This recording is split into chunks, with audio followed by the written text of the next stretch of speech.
Hello, and thank you for tuning into this week's episode of Bite Size Cybercrime, the podcast where we discuss cybercrimes and cybersecurity news. This week we'll be discussing a vulnerability that exists in a small amount of crypto wallets due to an unfortunate amount of bad luck. This isn't a vulnerability that exists because someone forgot to update their device, they responded to a phishing email, installed malware, or even set a bad password intentionally. That's the part of what makes this scary. It's really all luck. Luck and randomness. The vulnerability is called Illbloom, and it affects certain crypto wallets, mostly older ones. It really is just an issue with randomness not being random enough. When you open a crypto wallet, you're often given a recovery phrase of 12 to 24 random words. You need to just keep this somewhere. If you accidentally lose access to your wallet, you can use that really long phrase to unlock it. The issue is some randomness is more random than other forms of randomness. To get a little philosophical, true randomness does not really exist in computing. In some way, it can be predicted. It's just a matter of how easy it is to predict the randomness. It is ultimately all algorithms generating numbers in some fashion. And believe it or not, some random number generators are more random than other random number generators.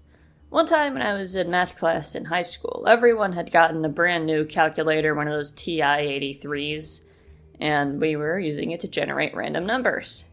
Because all of the calculators were brand new, we'd all generated a random number for the first time, and everyone actually got the same number. That's because it's not actually all that random. I'm not up to date on, calculator security, so I don't know if I fixed this, and really, it doesn't matter unless you're in something like a math class, but ultimately we resolved this issue by everyone just kind of randomly generated a bunch of numbers until we got, kind of far away from each other, or at least slightly off. But yeah, in some way, those allegedly randomly generated numbers were predetermined. Now, this isn't quite what's going on here. We're not using a calculator to generate random number generators. I mean, we are not a literal TI-83 calculator, though. It's just in a computer. In the unfortunate case of some crypto wallets, the random number generator used was not extremely random, and would come up with a rather predictable recovery phrase, one that was used for a lot of people, which should not be the case for a recovery phrase. It's so predictable that some hackers have figured this out and basically just run a program going through common recovery phrases, which should not exist, to try to hijack wallets. In doing this, around $5 million in crypto has been stolen from many wallets across the internet. So, if you have a crypto wallet and your funds have randomly moved out of your crypto wallets, sorry, that may be why. Illbloom.com is a website that was set up to inform the public about this vulnerability, as well as to check your wallet. You don't need to enter the recovery phrase into Illbloom.com, just your wallet address, and the site will basically do what the hackers did without stealing your money.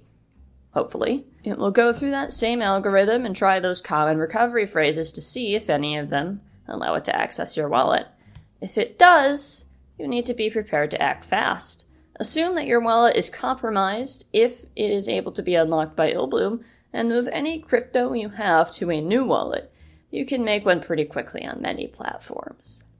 This failure has resulted in 2,000 wallets having their funds drained, with one single individual wallet losing more than $1.1 million in crypto. Which, ouch. Most of the targeted crypto was Bitcoin, but there was quite a bit. This is not a particularly new problem either. Every few years it seems to happen that the random number generation involved in the recovery codes are not very secure. The randomness is simply not random enough, and the fix is pretty much always the same. You can't do anything to really change that recovery key, so your best course of action is just move your funds to a more secure wallet. This is guaranteed to happen again, too, especially with new organizations trying to make their own crypto wallets. And unfortunately, on your end, this is going to be very hard to predict when it happens, because, well, the words look random to you, and until someone figures out the weakness in the algorithm, you can't really reverse engineer the randomness of the words and see if it's going to be weak ahead of time. I mean, you could, but most people aren't doing that, and it takes a lot of effort. Most people who have a lot of crypto aren't equipped to just make an algorithm that checks for these kind of things. Some of them are, for sure. I mean, a lot of people who have crypto are also hackers, but most people who have crypto are just regular people who have some crypto. As crypto becomes more mainstream, this problem will also become more mainstream. There is this constant push to kind of legitimize crypto more as something that's traded in the markets. Many clearinghouses are beginning to clear blockchain items as well as more traditional financial trades. If you are interested in crypto, which, to be fair, you may not be after listening to my podcast a bunch of times, given how many crypto-related heists I tend to cover, you can still invest in it. You just need to understand the risks. And unfortunately, there are quite a few risks, more than traditional banks. Crypto is pretty rarely insured. Some places will do it, but many won't. The whole point of crypto was to be this anonymized, decentralized currency, and so the benefits that come from a centralized currency don't really apply most of the time.